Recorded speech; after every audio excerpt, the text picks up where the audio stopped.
మెదక్ జిల్లా నర్సాపూర్లోని హైదరాబాద్ మెదక్ ప్రధాన రహదారి బస్టాండ్ గుండా ఫుట్పాత్ను ఆక్రమిస్తున్న చిరు వ్యాపారులు నిబంధనలను దాటి రోడ్లను ఆక్రమిస్తూ జీవనం కొనసాగిస్తున్నారు. ఇలా రోడ్లను ఫుట్పాత్లను ఆక్రమించడం వలన సామాన్య ప్రజలు వాహనదారులు ప్రమాదాలకు గురవుతున్నారు.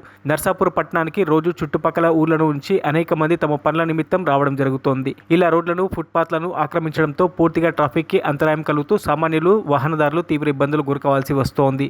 ఈ సందర్భంగా ప్రమాదాల బారిన నుంచి కాపాడడానికి సంబంధిత పోలీస్ శాఖ వారు మరియు మున్సిపల్ శాఖ వారు స్పందించి రోడ్లను ఆక్రమిస్తున్న చిరు వ్యాపారులకు ఏదైనా ఒక స్థలం చూపించి వారిని అక్కడికి తరలించే విధంగా సంబంధిత అధికారులు చొరవ చూపాలని, ప్రధానంగా సెలవు దినాలలో మరియు వారసంత దినాల్లో అధిక సంఖ్యలో జనాలు వస్తుండడంతో రోడ్లను ఆక్రమిస్తున్న చిరు వ్యాపారుల సముదాయాల ద్వారా ప్రజలకు వాహనదారులకు ఇబ్బందికరంగా మారుతుంది. కావున దీనికి ఒక పరిష్కార మార్గం చూపాలని స్థానిక ప్రజలు అధికారులను వేడుకోవడం జరుగుతోంది.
మరిన్ని అప్డేట్స్ కోసం మా ఛానల్ని సబ్స్క్రైబ్ చేయండి.